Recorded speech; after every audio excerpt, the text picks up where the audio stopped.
We've got a Capricorn last quarter this week. It's time to get practical because Capricorn is nothing if it's not practical. And it's a last quarter, so that means it is time to clear away that which no longer serves us so we can create fertile ground for the next new moon in Capricorn. Hi, I'm Laura Custo, and this is Light the Way, where spirituality meets practicality. Each week, I give you the message from the moon, and I show you how to use its energy to plan your life and achieve your goals. If you haven't yet, hit subscribe so you never miss your message from the moon. All right, this is the week of March 21st through the 28th, and the message from the moon this week is this. All right, last week I encouraged you to notice something old and outdated in your life. I was in Earthy Virgo, a sign that's a little more focused on the routines of life. But here I am in an earth sign again. Now I'm in Capricorn. And I'm acting super practical now and strategic. What are you doing that's not getting you anywhere? I'm serious. It's time to stop wasting your valuable resources, your time, your money, your brain power on anything that brings you down.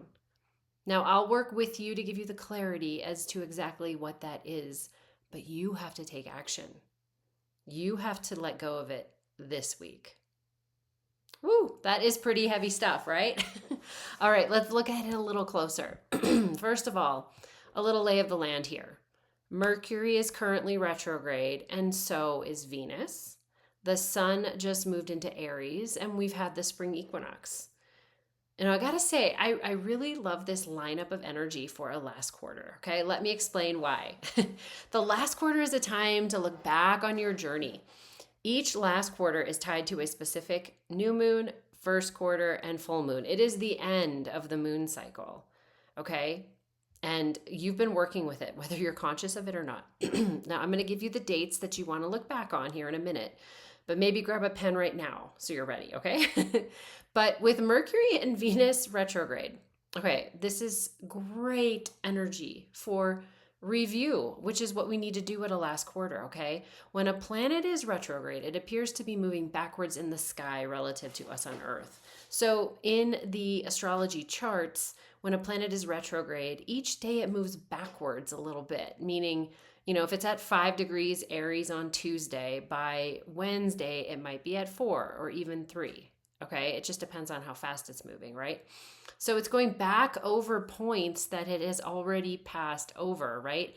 Like Aries, Venus is in Aries right now. It's in the early degrees of Aries. It retrograded around 9 or 10 degrees. It's moved back to 4 or 5. But to get to the 10 and now move back, it had to first pass over 4 or 5 degrees, right? It did that in February. Okay, so both Mercury and Venus are going over points that they've already recently been at. And Mercury represents communications and analysis. Venus represents what we love and value and the feminine and pleasure. So we're being called to look at any and all combinations of those things right now. And yeah, we have this last quarter. It's asking us to look at the story that's unfolded and release what no longer serves us. Oh, and by the way, it's in serious practical Capricorn. And on top of that, that eclipse we had last week was sort of a prepper for this releasing because it was at the south node, which eclipses are always on the nodes. But the south node represents what we're moving away from and what we're outgrowing. And it was also in Virgo, which is another earth sign like Capricorn. Now, Virgo's a little more connected to the day-to-day, so it just got our juices flowing. But Capricorn is very strategic. Now, last week wasn't necessarily a time to release, it was a time to observe and challenge our mindsets around themes that we were noticing, right? So it was a time to journal. It was also time to live and be present in the moment, to ride the wave. That's what full moons are about. They're about being present. So now here we are. And on top of all of this, the sun just moved into Aries. And with that, we have the spring equinox. It's the start of the astrological new year, and it's meant to be a new beginning. And the first thing to do with this last quarter is our spring cleaning. So I can't think of a better way to start spring. It's time to open up the windows, let in the fresh air, declutter, clean the house, clean those windows. There's nothing better. Okay. And Aries is a fire sign. So it's giving us that fuel that we need, that fire in the belly to look at the story that's unfolded, to stick with it, to get clear on what our spring cleaning needs to be, and to get out there and do it. Okay, so those dates, I'm going to give them to you. So we have this last quarter happening on March 22nd here, 2025. The full moon that you want to look back to is June 21st, 2024. These are all 9 months apart. They're called lunar gestation cycles. The moon literally gestates for us at the same degrees in the zodiac in 9-month cycles, just like it takes us to our species to gestate to have a baby. How do you make this stuff up, right? So June 21st, 24 was the full moon. September 22nd, 2023, that's your first quarter. And then the new moon, December 23rd, 2022, would have been when you set this all into motion. Now, I'm going to have a humbling moment here because I was looking at these dates. And I want to help you understand how these stories can unfold. And I realized that I actually have a very interesting story from my personal life about what is unfolding. Occasionally, I will share these, and today is one of those days. Now, I'm going to warn you, this story is a little embarrassing for me. It's very humbling, okay? So first of all, this falls in my second house, which is personal resources, my money, my talents, my skills, my possessions.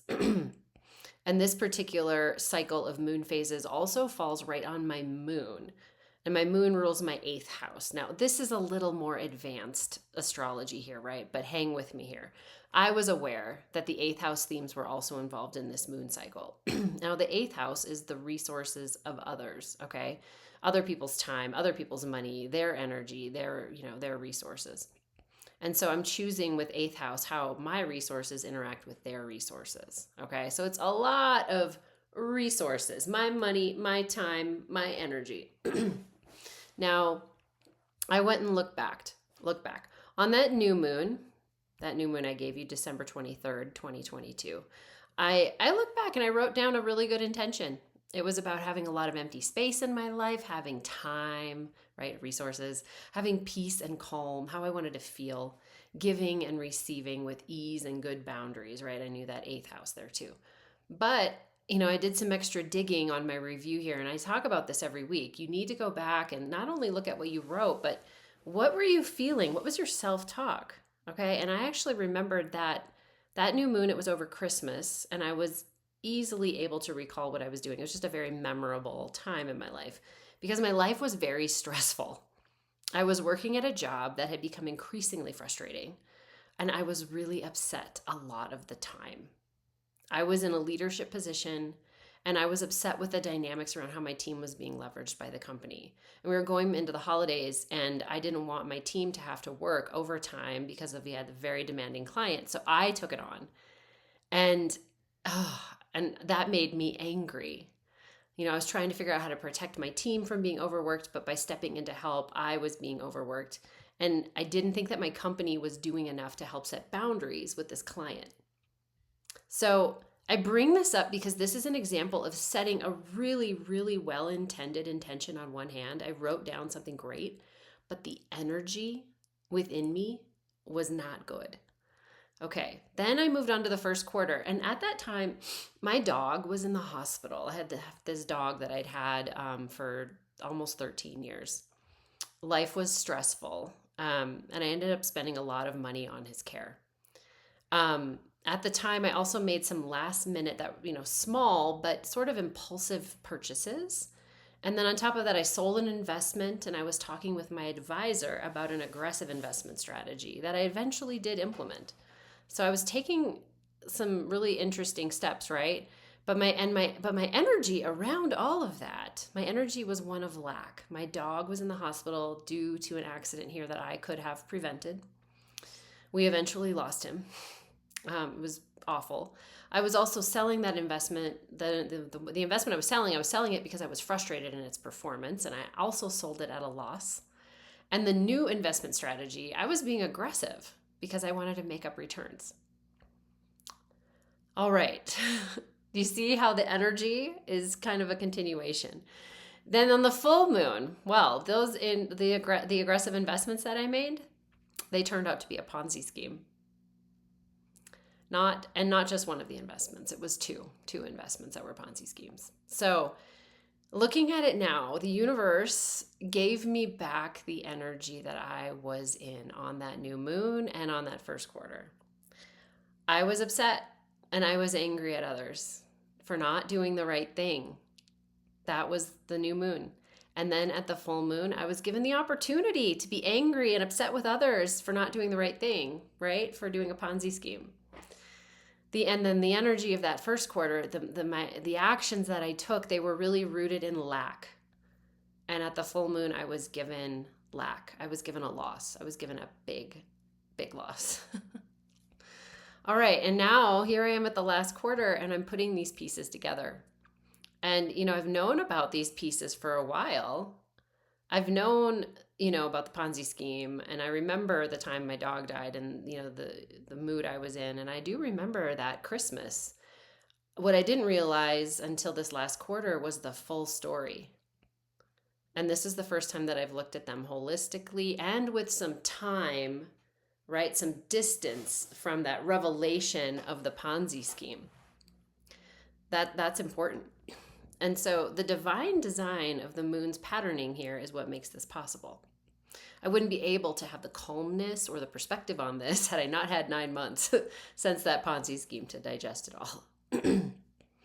And so, now here at the last quarter, we've got Mercury and Venus that are retrograde. Mercury is asking me to review my analysis, my judgment, and what I've communicated, and what I committed to, and what I said I wanted, and what actions I took.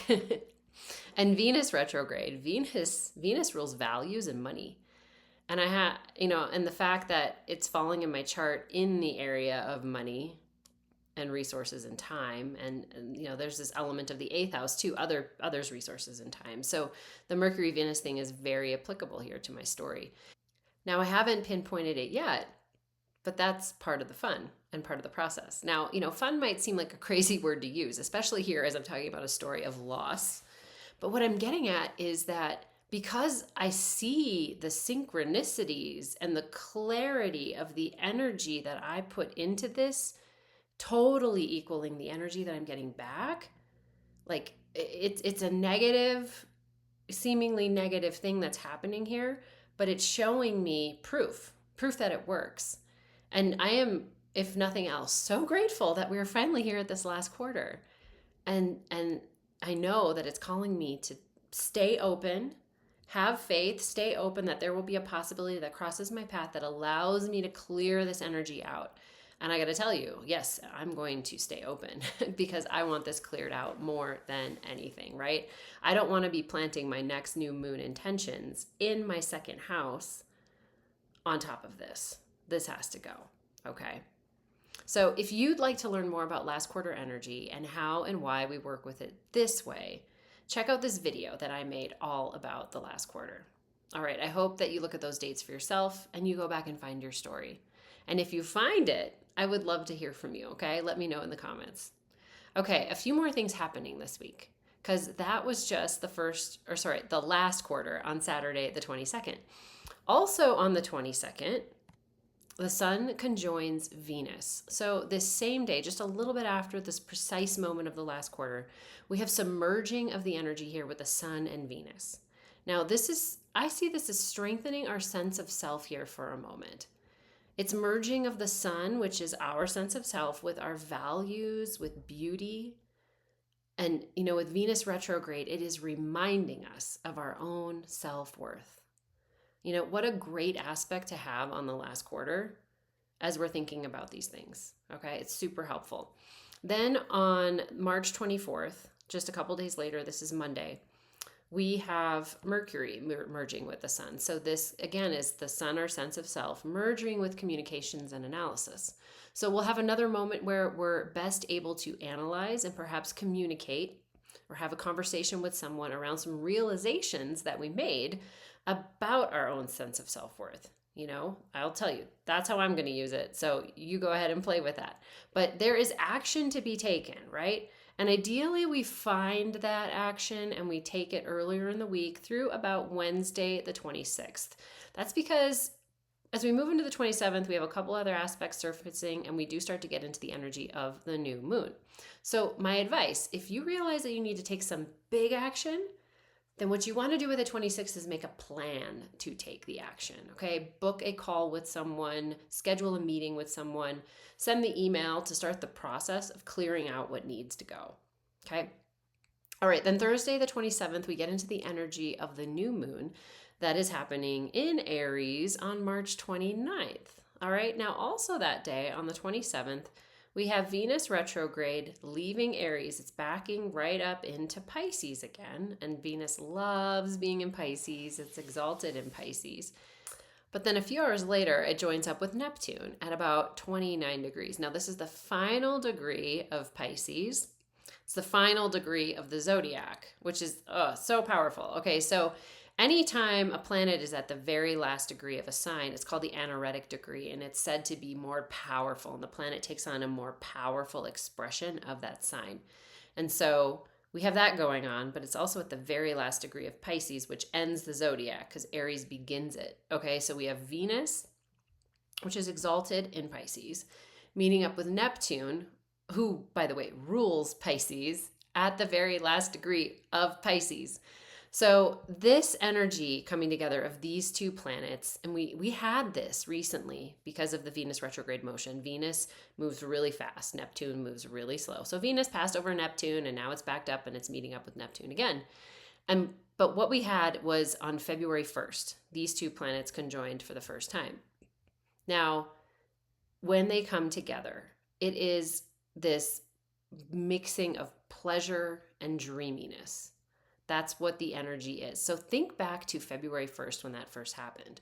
Look back because you might get a flashback of something coming back up again, okay? But now that it's at this 29th degree, it could be more powerful, okay? So this day on the 27th, it is great energy to take some time, dream into what you want in life, especially because now we have an Aries new moon in a couple days. So another thing you can do is to think about the area of life that Aries represents for you, because that's what you'll be setting an intention on the 29th. Now, if you don't know what area of life Aries represents for you, you can go on over to lauracusto.com and check out becoming a Moon Chat member. Membership is $19 a month. You can try it out just for a month even and see. But with your membership, every moon phase, I tell you what area of your life is being activated so you know what to work with. Am I working with my money? Am I working with relationships, with my kids, with my career? I tell you. Okay, but there could be a flashback on this day back to February 1st. And we're going to get one more of these meetups of Venus and Neptune when Venus goes direct again. But by that time, Neptune's going to be in Aries, so they're going to meet up in Aries at 1 degree on May 2nd. All right, and that rounds out the week. Again, the big message from the moon and how to work with it this week comes on Saturday, the 22nd. And that last quarter in Capricorn is saying it's time to get practical. And it's time to clear away that which no longer serves you. So you've got fertile ground to plant new seeds on the Capricorn new moon. Practical, tangible things. That's Capricorn energy. Capricorn's very driven and it loves to plan and it loves to set big goals. Then you've got that helpful energy of Venus conjunct the sun on Saturday to help you evaluate your self-worth and your values. And then on Monday, the 24th, Mercury conjoins the sun so you can analyze it and start to communicate it. All right, I hope that's been helpful, and thank you so much for being here, okay? If you enjoyed this, please drop a thumbs up or leave a review if you're listening on the podcast. And also, I would love to hear from you. What's coming up? I shared my story this week. What are you noticing, okay? Leave that in the comments. And also, if you think a friend would benefit from this, please share it with them, okay? I am on a mission to share this with as many people as possible. The synchronicities, the divine timing, it's truly amazing, okay? And I just can't wait for more and more people to wake up to the magic of working with the moon, okay? So If this speaks to you, head on over to my website. I've got a freebie for you. I've got my free moon phase guide. When you sign up for that, I'm going to share the 3 simple steps that I use to work with each moon phase, right? This may seem like a lot, but in that guide, there are, again, 3 basic steps. There's no woo, there's no fluff. We don't have time for that, okay? It's very efficient and it gets you results. And when you sign up for that, you'll also join my inner circle where I share updates and special offers, okay? So have a great week. I'm sending you lots of good vibes as you navigate this Capricorn last quarter. And I'll see you next Friday where we delve into that new moon in Aries. Take care.